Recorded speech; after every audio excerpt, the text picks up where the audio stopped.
Untuk apa ditenderkan lagi, Pak? Kalau ditenderkan lagi, kan harus ada yang kalah, ada yang menang. Tapi di sini dia menang, di situ dia kalah, di sini dia menang.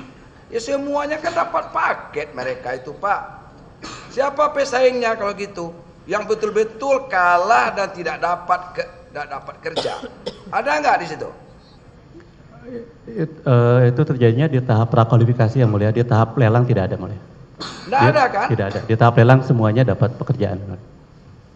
Jadi kalau di tahap pelelangan itu bisa semuanya menang, kan begitu? Hasilnya seperti itu yang mulia. Semuanya dapat paket pekerjaan yang mulia. Kadang-kadang saya tahu, Pak Saudara.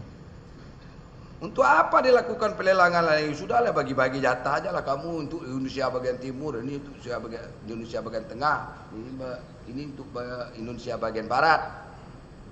Itu jadinya, Pak, karena hanya pembagian wilayah kerja saja.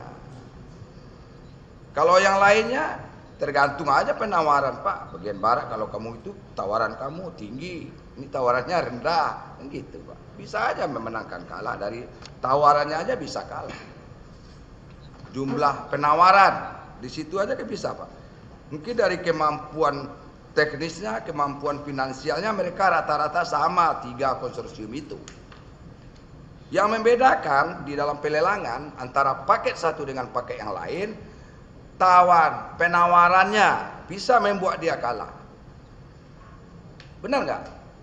Betul yang mulia. Kalau penawarannya tinggi, yang lain ada yang di bawah penawarannya. Bagaimana uang negara itu tidak keluar banyak, kan begitu di dalam prinsip pelelangan itu, Pak.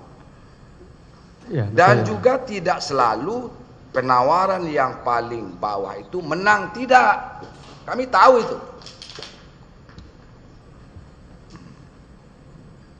Tetapi pada umumnya kalau persyaratan lainnya mereka rata-rata sama, kemampuan teknisnya sama, finansialnya sama, ya kan? Itu salah satu yang kemudian persyaratan lainnya sama. Di penawaran bisa dia kalah, Pak. Kan bisa aja dibikin.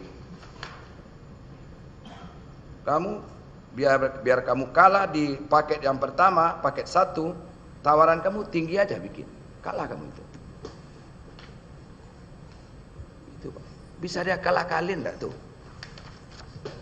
Ya nyatanya mereka menang semua 3 konsorsium itu, Pak. Akibatnya apa? Kamu tahu enggak? Sekarang selesai enggak itu?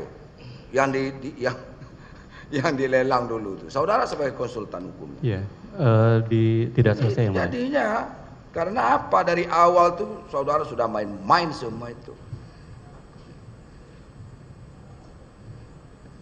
Itulah.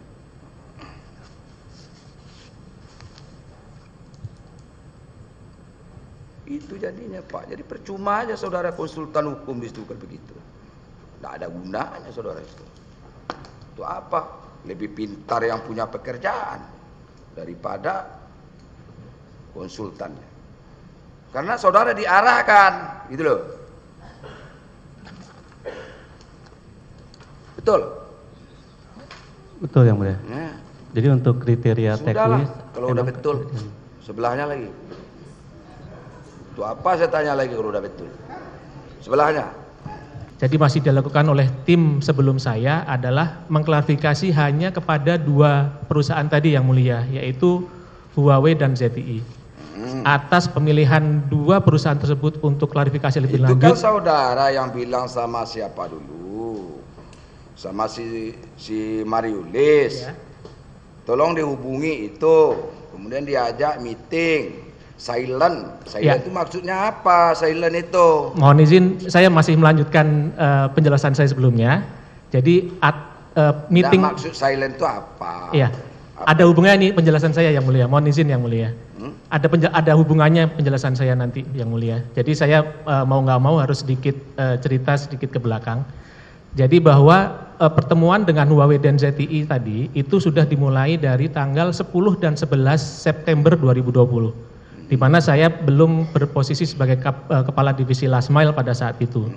Nah, kemudian tadi sudah saya sampaikan bahwa di awalnya PMU ini sudah dilibatkan dalam proses RFI, kemudian ternyata pada saat saya sudah menjabat sebagai kepala divisi, ada kebijakan atau arahan dari Pak Anang Latif sebagai pimpinan kami saat itu untuk membentuk tim teknis pendamping Pokja yang lain atau di luar dari PMU tadi. Nah, dari PMU itu ada yang saya minta bantuan, 2 orang, salah satunya adalah Mayrulis dan yang lain adalah Robi, itu confirm memang saya yang meminta bantuan untuk membantu tim pendamping teknis tadi yang mulia. Jadi maksud keep silent tadi adalah supaya jangan cerita-cerita ke tenaga ahli PMU lain bahwa Mayrulis dan Robi saya libatkan jadi membantu tim pendamping teknis tadi yang mulia. Jadi begitu maksudnya. Jadi silent maksudnya apa? Untuk apa? Supaya tidak cerita ke tenaga ahli yang lain yang mulia, karena tenaga ahli PMU tadi yang sejak awal mula sebenarnya sudah terlibat di RFI itu ada 14 orang, sementara yang lanjut sampai saya libatkan ke tim gitu. Jadi kan ada saudara minta Huawei ya? Apa perusahaannya? Huawei ya. Sama satu lagi ZTI ya. Ya. Itu tuh saudara pesan sama Mayrulis. Tidak ada yang mulia. Itu sudah sebagai tindak lanjut atas meeting sebelumnya yang sudah dilakukan kadifnya sebelum saya. Yang saudara ngomong sama Mayrulis apa? Saya ngomong dengan Mayrulis adalah terkait karena Mayrulis itu salah satu tenaga ahli dari PMU yang saya minta untuk membantu tim teknis pendamping Pokja, tapi tidak semua nih karena PMU itu ada 14 orang.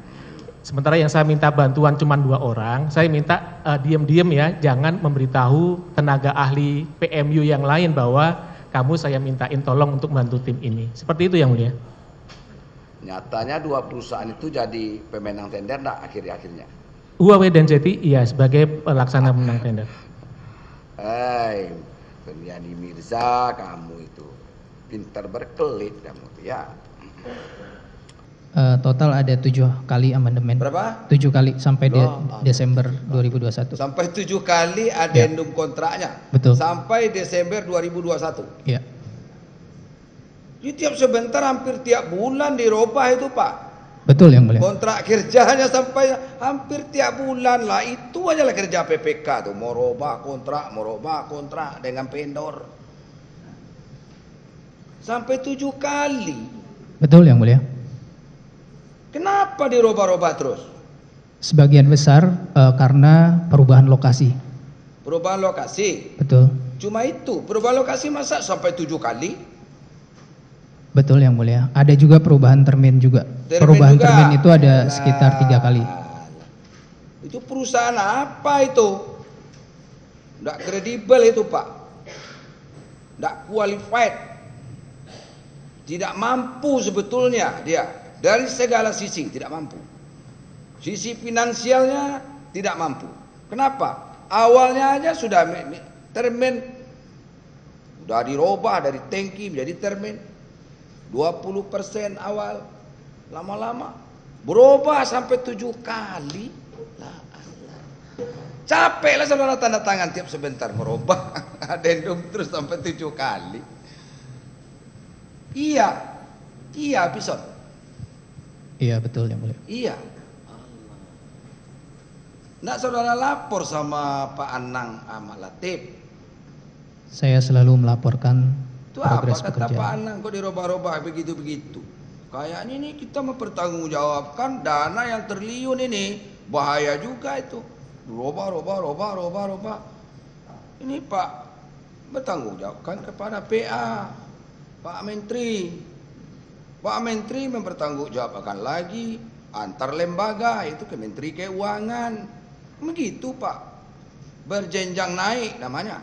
Betul yang mulia. Saudara tanggung jawab ke kuasa pengguna anggaran, Pak Anang Ahmad Latif. Pak Anang Ahmad Latif bertanggung jawabkan kepada Pak Joni Gerald Plate. Iya kan? Betul yang mulia. Pak Joni Gerald Plate bertanggung jawab juga ke Menteri Keuangan Pak, tentang anggaran yang diterima di dalam DIPA itu. Gitu loh maksudnya. Kok di bawahnya seperti itu? Heran saya. Cobalah saudara cerita. Apa itu? Kerjaan apa yang Itu 8 bulan 7 kali perubahan. Apalah judulnya? Judul apa aja lah tuh. Saya nggak tahu apa Pak Joni Gerard pelatih itu tahu dengan keadaan yang di bawah itu. Saya yakin nggak mungkin lah tahu yang pimpinan PA itu. Kalau Pak Anang tidak laporkan, saudara tidak laporkan, kan berjenjang naik Pak. Itu loh. Saudara mau aja itu. Kan harusnya konsultasi dengan PA Pak. Pengguna anggaran ini minta dirubah lagi kontraknya, berubah lagi. Adendum itu kan nama-nama istilah tuh Pak. Sebetulnya perubahan skema pembayaran. Itu maksudnya. Benar nggak tuh? Betul Yang Mulia. Nah sekarang begini, sudahlah. Ya nantilah ya, tanggapan Pak Anang itu apa nanti.